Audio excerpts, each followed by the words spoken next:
we go. Welcome to Storybook Land, friends. My name is Lizette, and I'll be your storyteller and captain for today. For your safety, friends, please remain seated with your hands, arms, feet, and legs inside the vehicle at all times. And please keep an eye out for your little ones so our stories don't take any unexpected turns. Now, friends, it may look like we are being swallowed whole by Monstro, the same whale that swallowed Pinocchio and Geppetto. However, in our case, he's just taking us into a magical land called Storybook Land, so no need to be afraid.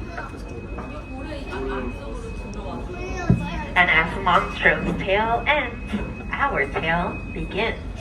Welcome to Storybook Land, friends.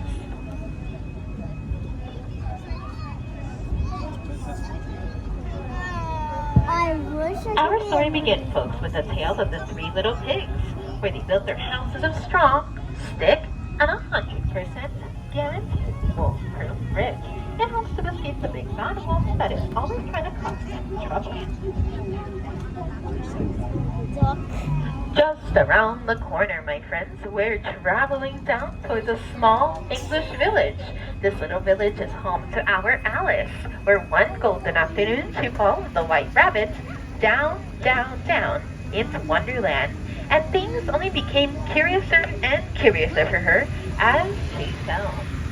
And friends were flying just across the way towards London Park, where the darling children followed Peter Pan and Tinkerbell all the way down towards Neverland in hopes to never, ever have to grow up.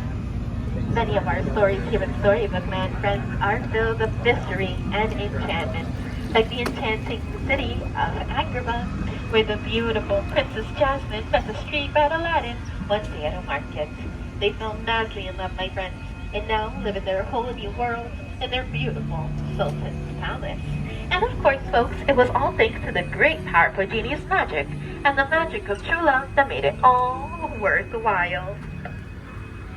The beautiful arches, friends, we're seeing right above us happen to be the same ones that Princess Jasmine and Aladdin flew over, sideways, and under on a magic carpet ride towards their whole new world, and of course, happily ever after. But friends, as we all know, happily ever after always seems to have its troubles. And for Jasmine and Aladdin, they had the Cave of Wonders, which is containing a cursed treasure, along with a very magical lamp containing the even more magical genie. If we set him free, he may grant us 3 whole wishes.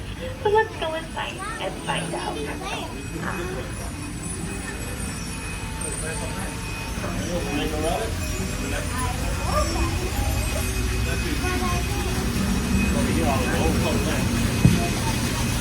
Just around the corner, my friends, we travel down towards a small cottage, the same one as Princess Snow White found in the forest running away from the evil queen. The cottage homes the 7 dwarfs, and you might actually hear them whistling as they work. And friends, we're turning the page to the story of Cinderella, where upon the tallest mountain in that beautiful castle is where Cinderella attended the ball, friends. However, at the stroke of midnight, her carriage turned back to a pumpkin, which is still sitting up on the little bridge. I was just like Cinderella.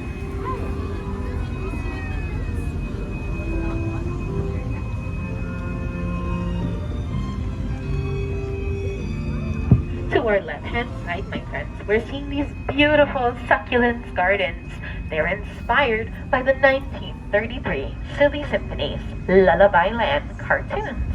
As you folks may or may not have noticed it, all of the little plants that we see surrounding you right now are 100% real. And thanks to Tinkerbell and her magic pixie dust, these magic little plants never have to worry about growing up, unlike the rest of us.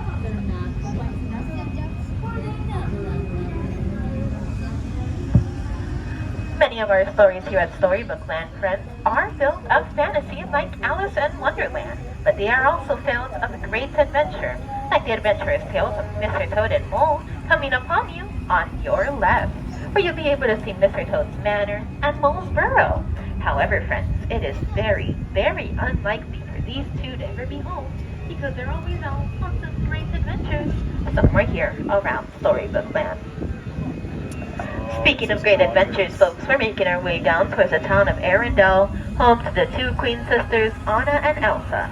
Listen closely. You might actually hear Elsa singing in her ice palace.